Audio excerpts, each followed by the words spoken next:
Valle de Oro is the first urban wildlife refuge in the Southwest. It's only 7 miles south of downtown Albuquerque.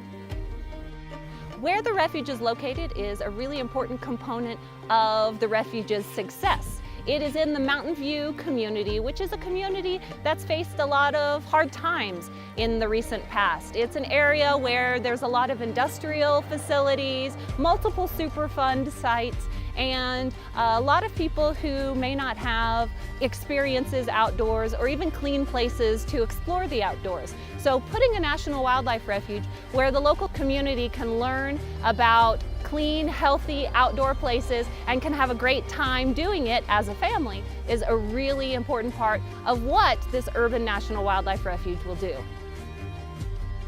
It's currently being farmed for alfalfa and horse hay.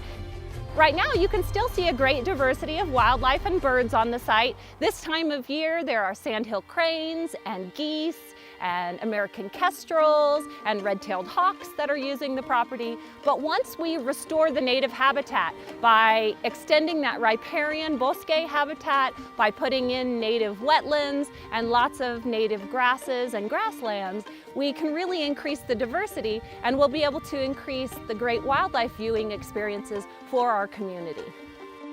Valle de Oro can be the pilot refuge for environmental education, habitat restoration, and alternative transportation in the Southwest. The proposed multi-use trail will be the last mile connection between the refuge and Albuquerque's public transportation options. The multi-use trail will link the refuge to the Rail Runner, which is the commuter rail in New Mexico, as well as with ABQ Ride, the city's bus.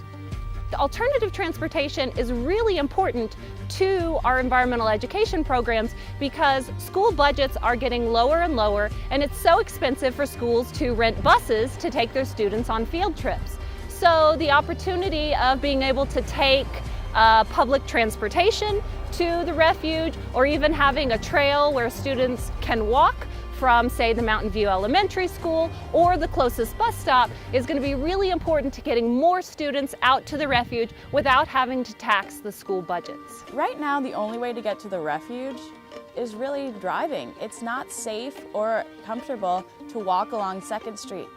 There aren't really any sidewalks. You have to use the hard shoulders. There's heavy truck traffic, and everybody on this corridor is speeding.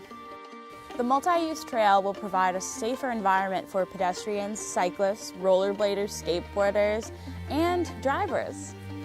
It's imperative that we have an alternative transportation system in place for when the refuge opens. And I hope within the next 5 years that we have restoration work underway, hopefully some of it done, that a lot of wildlife is using the property as well as a lot of local families. And as the years continue, we build more infrastructure, we get more people outdoors, and hopefully we build an entire generation of conservation professionals, or at least people who understand the importance of conservation and care about the outdoors, habitats, and wildlife throughout their daily lives. It is so crucial that we establish this transportation corridor so that people can access the first urban wildlife refuge in the Southwest.